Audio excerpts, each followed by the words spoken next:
Victor, thanks for joining us. Congratulations on the new documentary. Thank you, Sean. Great to be with you.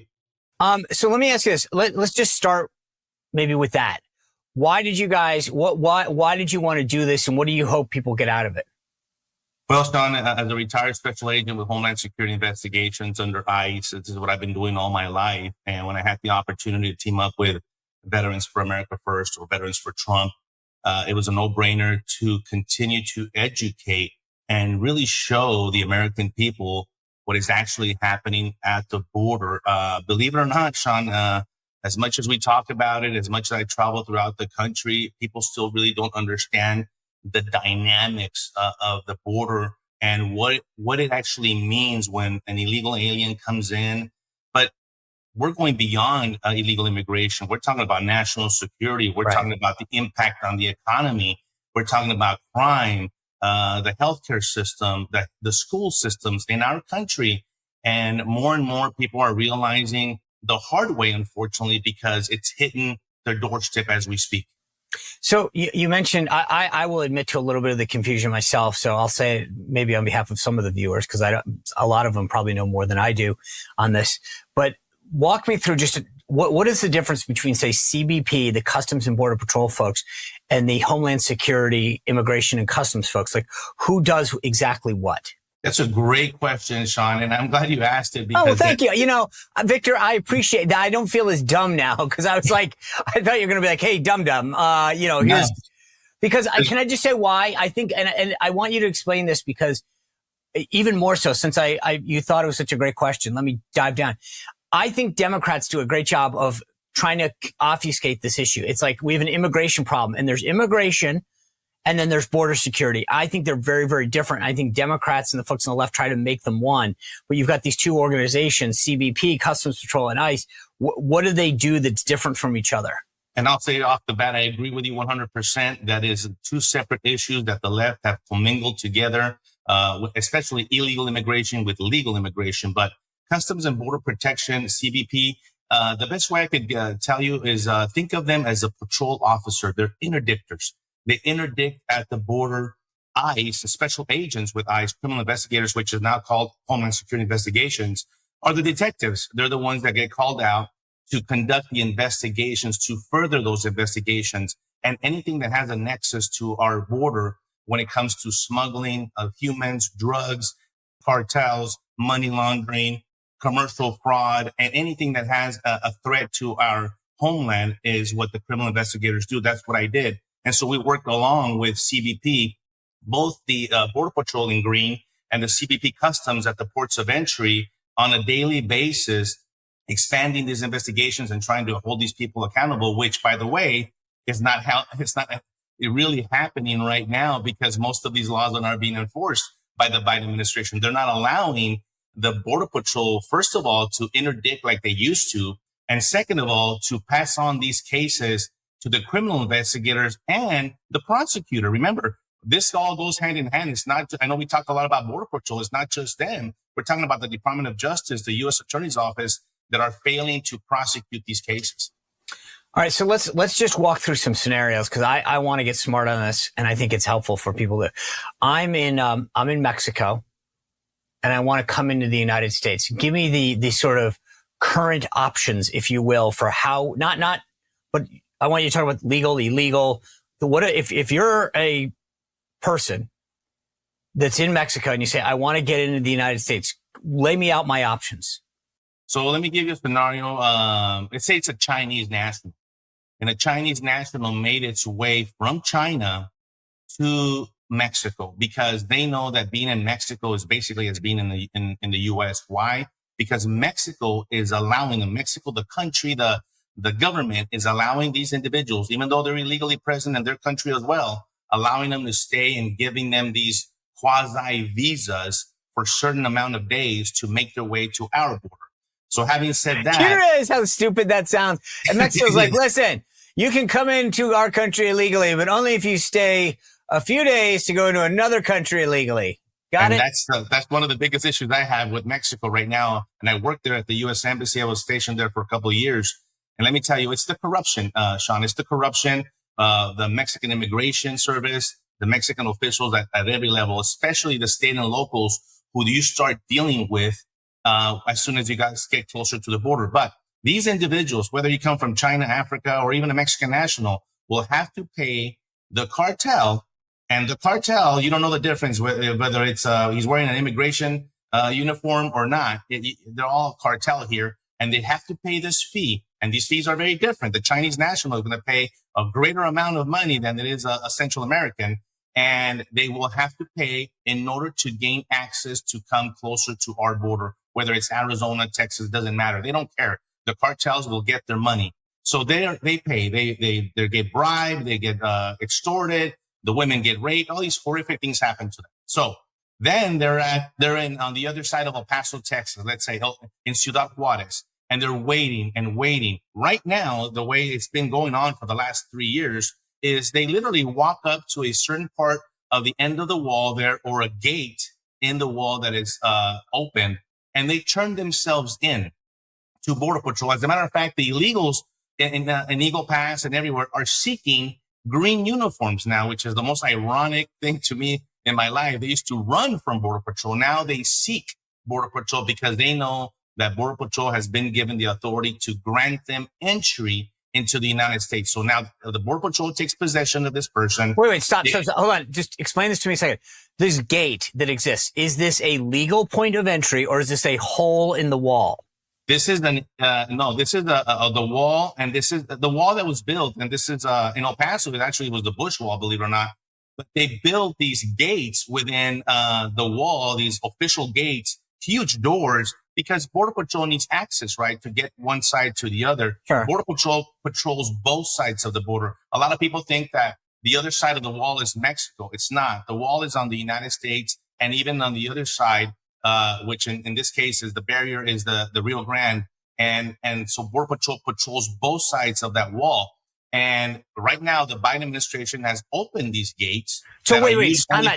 Again, Victor, I apologize, but I want people to understand this. My understanding, correct me if I'm wrong, is on the Texas border, there are 28 legal points of entry where there's an official, door with a guy or a woman that's sitting there and saying, you're welcome to the United States. If you're a citizen or whatever, you show your passport, you come through. This is not that. That is literally like a dog door, if you would, or something like this. This is not.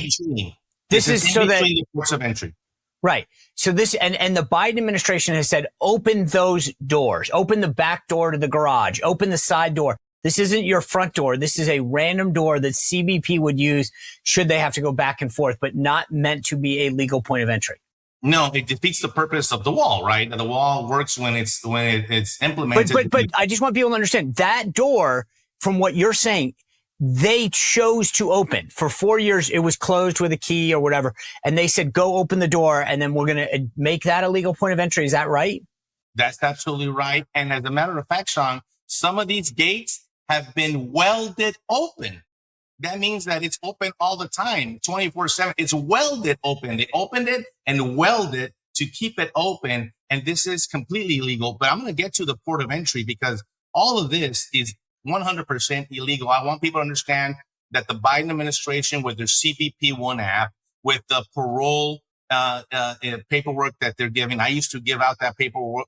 I had that authorization as a special agent to give, is completely illegal. They're manipulating and using our existing programs that were meant to be used for certain very specific reasons to allow one person in, let alone millions, with the parole system, with the asylum criteria and all that. So this is in between the ports of entry. Millions are coming in, but hundreds of thousands, possibly millions, are also coming in through the legal port of entry that the Biden administration considers these illegals to now be legal because they gave them this paperwork in Mexico. They literally walk across the pedestrian lane where the U.S. Customs Inspector is there. They show them their yellow envelope. They filled out their information on CBP One app with whatever information they wanted. No one is vetting this information. And they walk in, they take them to the facility. And here's the word, the processing. You've heard this a lot. I want people to understand that these facilities that Border Patrol takes them to is an extension of the Border Patrol station. It's not ICE. It's still Border Patrol custody. because they don't fit in the regular station. They're too small. So they built these facilities to take these thousands of illegals, process them. And this is the process. They come up to a computer. There's either a border patrol agent or a processing agent. That's not even an agent. They hire these people just for the sole purpose of processing these individuals. I'll tell you what the process is. They come up, they put up their fingerprints on the machine. They do a quick database check, the U.S. checks that we have, and that's it. They take their picture. But the background check is based on you walk up and say, "My name is Victor Smith," and they go, "Wow, there's no Victor Smith in the system. You must be a good guy." That's it. Even though, let me tell you, I talk to border agents all the time. They're looking at this guy with tattoos of Venezuelan gang, El Tren de Aragua, and they're like, wait a minute, this guy, I don't care if he comes back clean and negative on these database checks. I need to go back and actually make some phone calls, contact the consulate. This is what we used to do. I used to vet people all the time. You can't do it in a 3-minute interview, especially when the information that you're putting in the system is what the illegal alien is giving you. They have no ID. And that's no ID, right? No ID. It's absurd. So now this person allowed in with a notice to appear. They call it an NTA. Different. Believe me, this gets complex, but there's a lot of paperwork, different avenues that some people are being allowed in. Some are being put on with a ankle bracelet. Many fashions. Nevertheless, they're allowed in and put on a bus or on an airplane without an ID. One of my biggest pet peeves is illegals are boarding airplanes without identification that you and I can't do, Sean. But they can. They're illegal. If you go to the airport in El Paso, San Antonio, McAllen, they have their own designated lines. That's how many illegals there are in these airports. I pay for Clear. Yeah, so do I.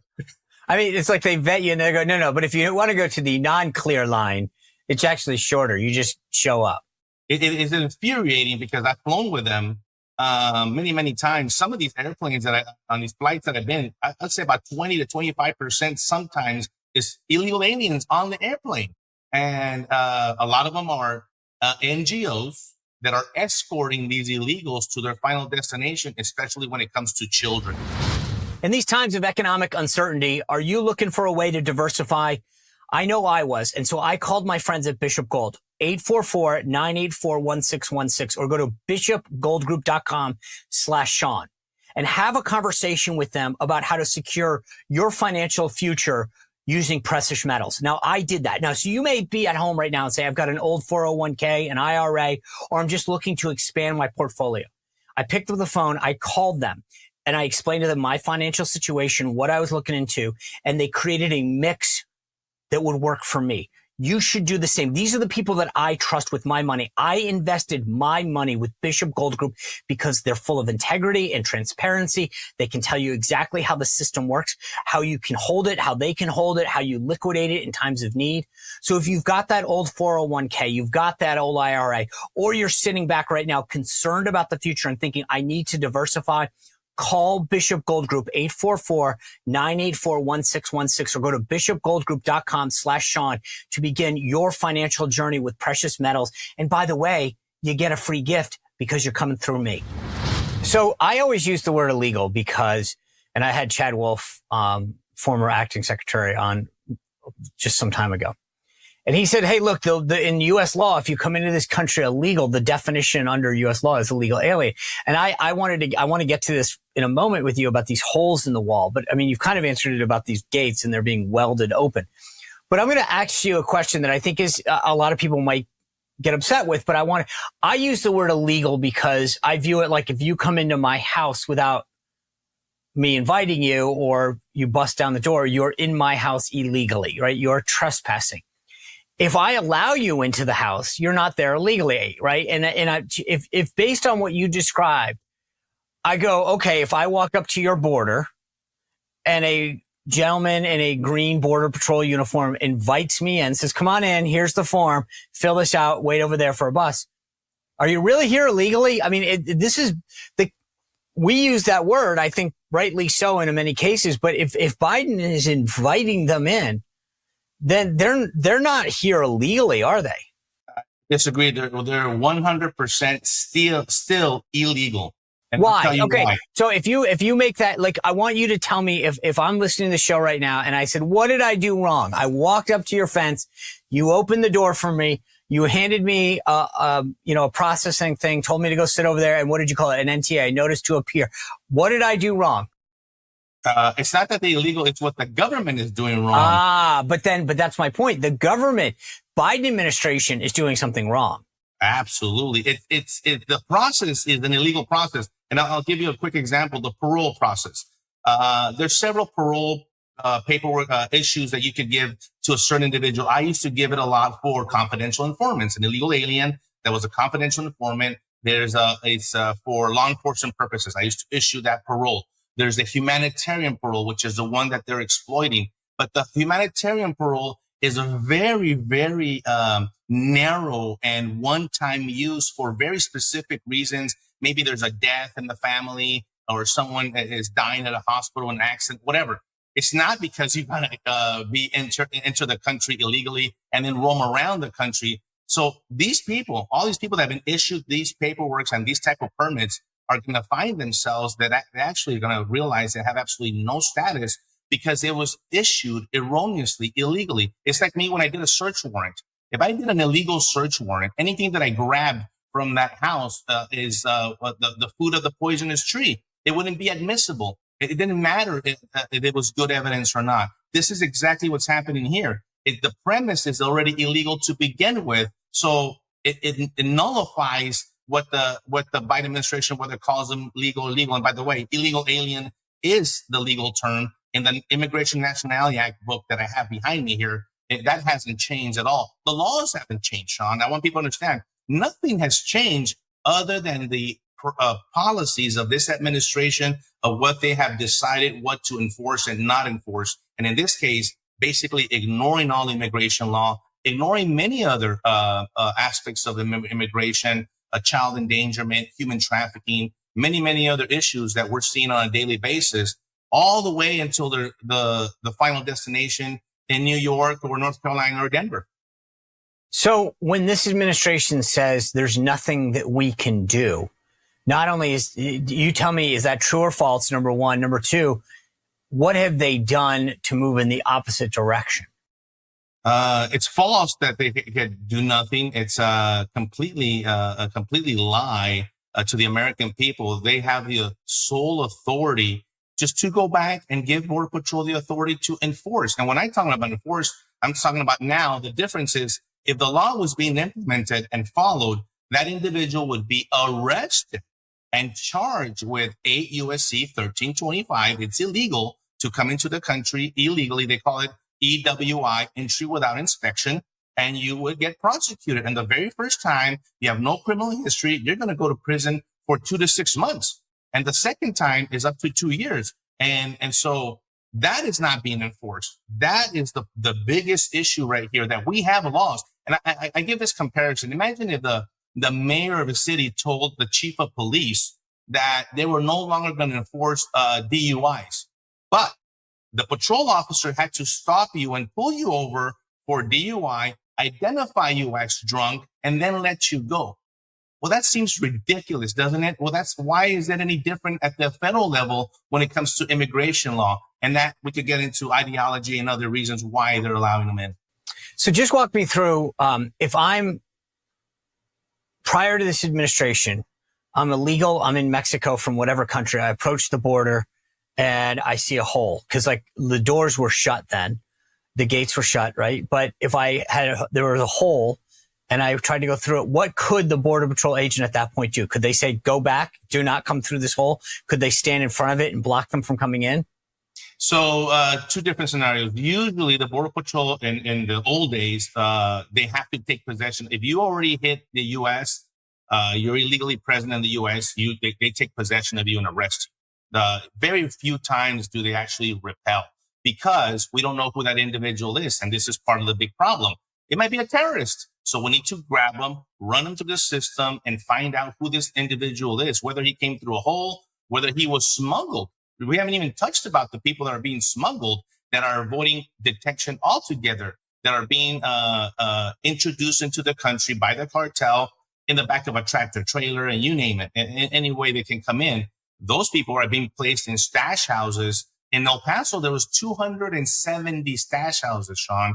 In Laredo, there's hundreds of stash houses as well, of human beings, not of drugs, but of human beings, where they stash them, hold them, and then wait for them to be distributed. And it sounds horrible because they treat human beings like the chair that I'm sitting on. It's a commodity for them. And so that's the way it's supposed to be. The person comes in illegally. They're detected in the brush, in the desert, in the water, wherever they're detected, and apprehended and then processed. Now, they used to say, okay, this guy, we're just going to VR them, a voluntary return. The person accepts it. They sign the paper, go back right here and there. It's over. That happens a lot. Or we're going to prosecute you for 1325 illegal entry. Or there's a lot of different options here that the Border Patrol have. All those options have been taken away from the Border Patrol. So what's the morale like if you're down there and you're a Border Patrol agent, you got 10 years in, you thought you were getting in to protect the country, and now you're a welcome wagon? Demoralization is the word. They had 14 suicides, Sean, of Border Patrol agents last year. And it is overwhelming. Any job, imagine any job that you had that your employer would tell you, strip you of your authority and the scope of your employment and your duties, and said, oh no, by the way, you're not going to do that, but you're going to do this instead. And this new duty is actually illegal, and you have actually no choice. A lot of people say, well, why don't the Border Patrol agents just quit? Listen, these people have to feed their families. They have insurance. It's complicated, right? But it is demoralization. As a matter of fact, I'll say what I'm doing. I'm going to Eagle Pass later today. And on Friday, we're going to do just that. We're going to have a law enforcement and military appreciation day down inside Shelby Park in Eagle Pass, Texas. And we're going to feed them barbecue and beer. It was just to give back, to have them relax, come in one day and just kind of, take a deep breath, because we understand the enormous pressure that they're under this administration. It's hard enough with the job as it is, the way it was before. And then now with the way the Biden administration have forced them to be and do, is very demoralizing. It's costing them their lives. It's costing a lot of agents to quit. A lot of issues, a lot of internal issues within the Border Patrol. So let's go to my whole example, because I keep seeing these. I saw one on Fox, 60 Minutes had one where cartels have cut holes in the border wire, and people then sneak under the wire, come in. Is that any different than the gate being open in terms of how they're processed, or who's actually coming in through those points of entry? Yes, absolutely. And as a matter of fact, I was there. I've seen those. That's in the area between Sunland Park, New Mexico, and El Paso, Texas. Is like this tri-state area there. But these holes that you're talking about, these very nicely cut squares, by the way, they're very heavy. This is steel. And they have these special torches. They go up and cut them. And that's sneaking into the country. That's a very big difference between coming in and turning yourself in to the Border Patrol through the open gate. These people don't want to be detected, and especially in that part of far west Texas and southern New Mexico, where it's a lot of cartel land and a lot of cartel presence there. These people are being snuck into the country through these holes. And when you go drive by there, Sean, it's incredible because you see all the patches. So they cut them up, and then the next day, the Border Patrol with the contractors will come over and re-weld them, because they literally open them and it falls there on the dirt, and they pick them up and re-weld them. And you see all hundreds of patches throughout that wall. But why? Why is it happening? Because the Border Patrol agents are not allowed to be on the wall patrolling, because they're doing hospital watch, they're doing transportation, they're doing all these other non-duties of what they're supposed to do, instead of being there patrolling so no one would actually cut the fence in the first place. But in terms of who's coming through that hole versus going down further, maybe through one of those welded open gates and presenting themselves, should we be more worried about those folks, the people that are coming in through those cartel cut holes? Absolutely. These people are criminals, possible cartel members, possible linked to terrorism. Why wouldn't you just come in through the open gate? You could do it right now. Why?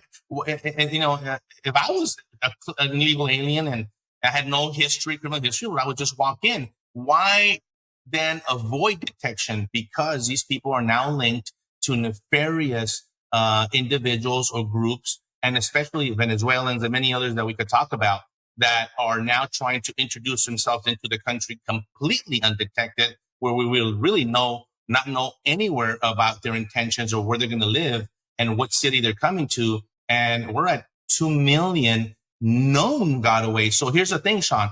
Border Patrol has seen almost 2 million of these individuals on a camera, on a sensor. They've seen them. They've counted them, but nobody's there to go get them. And so we're almost at 2 million of those known gotaways. Imagine the unknown gotaways. 2 million. Just think about, do you realize that they're like, I'm from Rhode Island, right? There's like 1 million people there, Delaware, Montana, South Dakota, I mean, like that's more than multiple states populations are coming into this country as gotaways that we have no record of. And what happens to these people? They just disappear into the ether? Well, the problem is they do disappear into the communities, but not actually disappear. They're at the grocery store with you. They're at the gas station with you. They're going to come up and knock on your door and try to, mow your lawn, whatever. The thing is that they're in your communities. And the reason we're finding out is the bad way is because of the crimes a lot of them commit against U.S. citizens, a rape, a murder, many other property crimes. I'm dealing with I was in Iowa last week and Des Moines, Iowa, and there's cartel presence all of a sudden in Des Moines, Iowa. And the crime rate has gone through the roof. Why?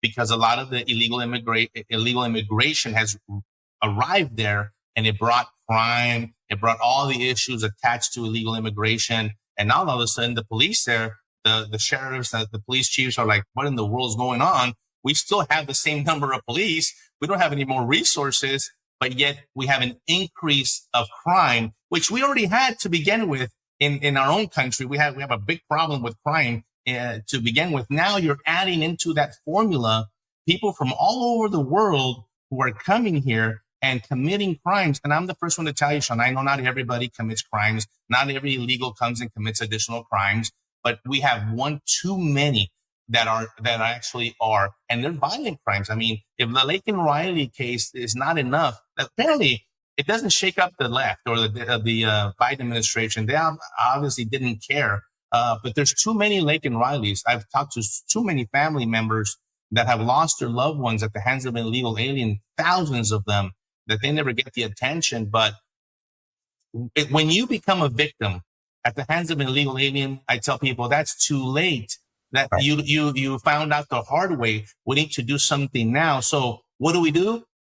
We continue to give the pressure and put on the pressure. And I was watching the news earlier this morning where apparently Biden's going to try to do something about it. I mean, Mayorkas, the impeached Secretary of Homeland Security, is on the Hill as you and I speak, asking for more money, but not to secure the border, Sean, but to actually facilitate the movement of the people, which, by the way, it's us, it's them, it's the U.S. administration, the Biden administration doing this purposefully, especially through the NGOs, the UN, the State Department, many avenues, FEMA, and all the way down to the NGOs, and reimbursing them and giving them millions, even billions with a B, to facilitate. I've never seen such a well-oiled machine in the 20 years that I worked in the federal government. The federal government is not very good at doing a lot of things, but they're actually really good at doing this. When it comes to illicit activity, man, they got this down,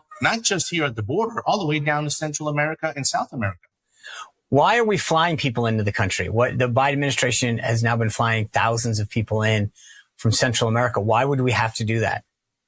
Because one is they don't want to count them.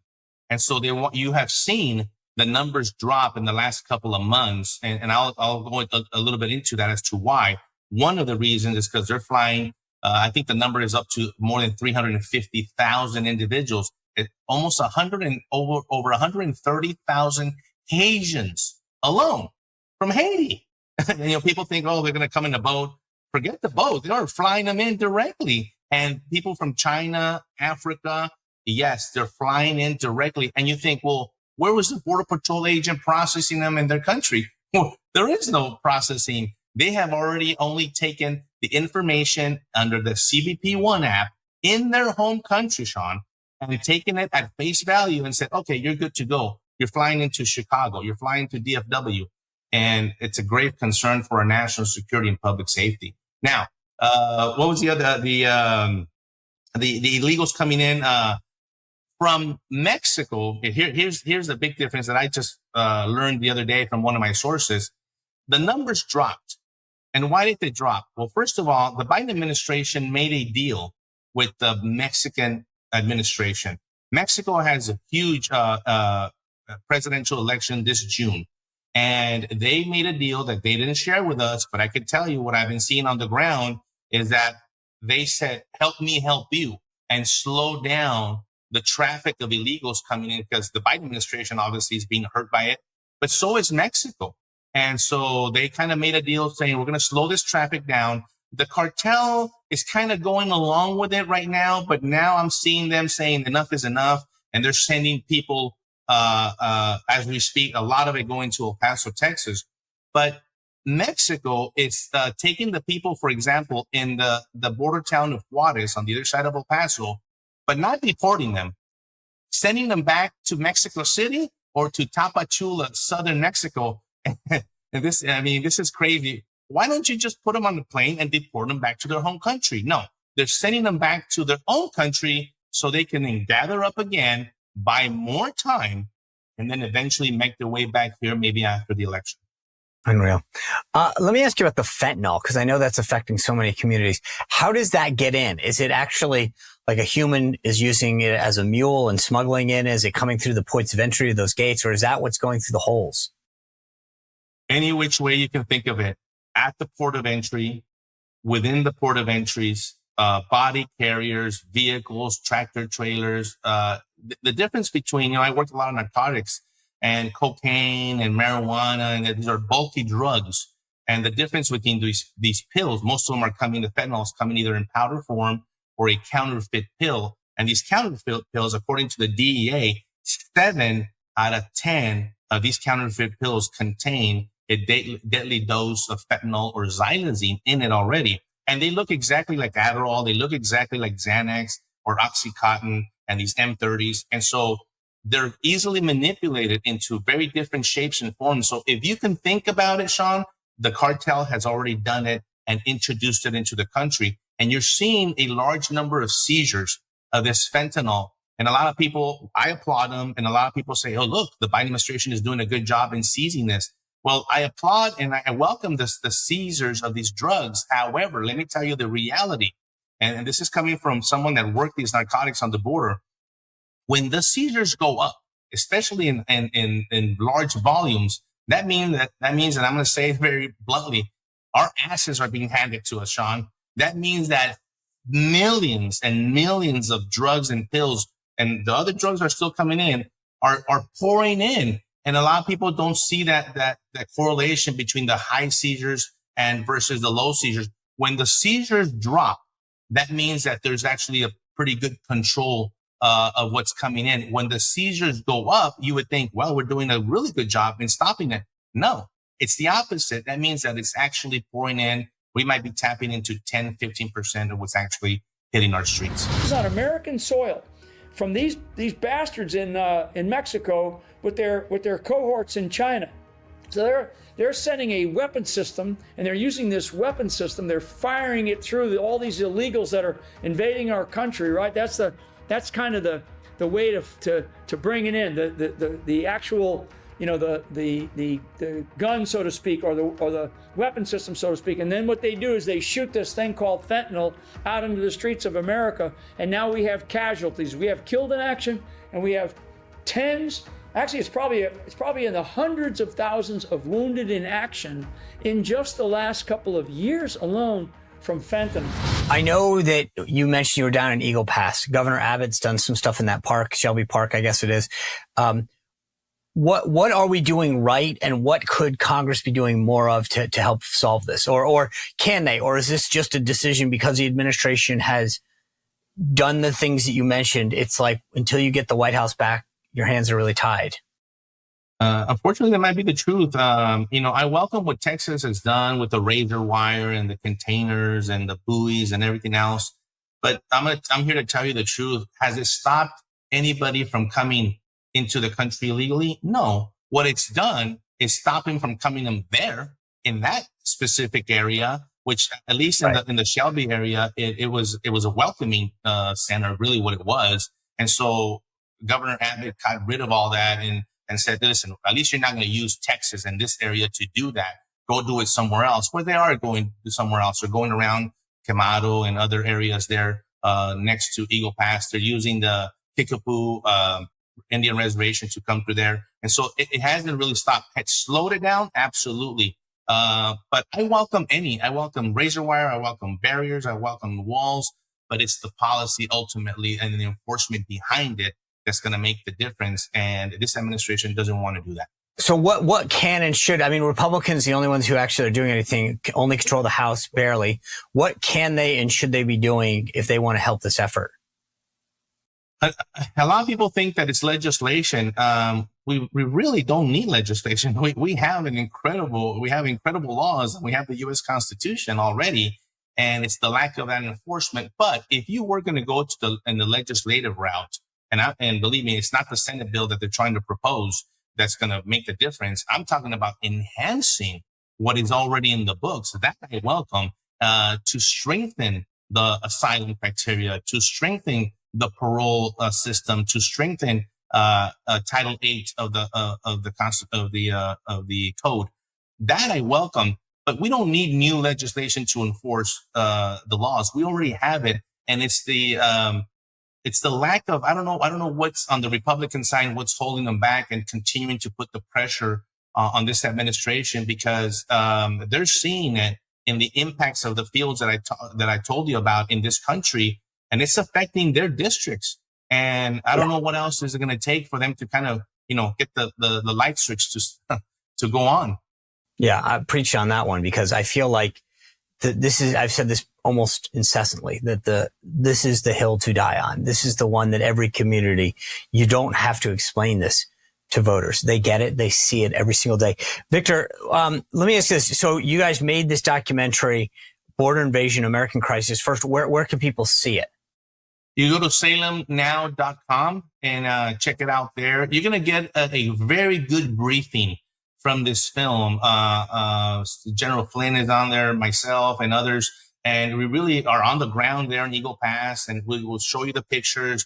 We would do the breakdown, kind of a little bit of what we did today. And so if you had no idea what it is and what's going on, this would give you a very good perspective of what to go on and say, okay, I get it. I see what's going on and why this administration is doing this. We know it's probably for political reasons, votes, counting them in the census and getting representation, all the above, except what? Except public safety and national security, which is what the American people demand. That's right. All right, folks. Again, the name of the movie is Border Invasion. It's got General Mike Flynn in it, Victor, obviously himself. But I think as we head towards this election, having a good understanding of what's at stake and how to push back against these false narratives of the Biden administration, this is a great way to get armed with the facts. So, Victor, thank you guys for doing this. Thanks to Salem for bringing it out. Again, folks,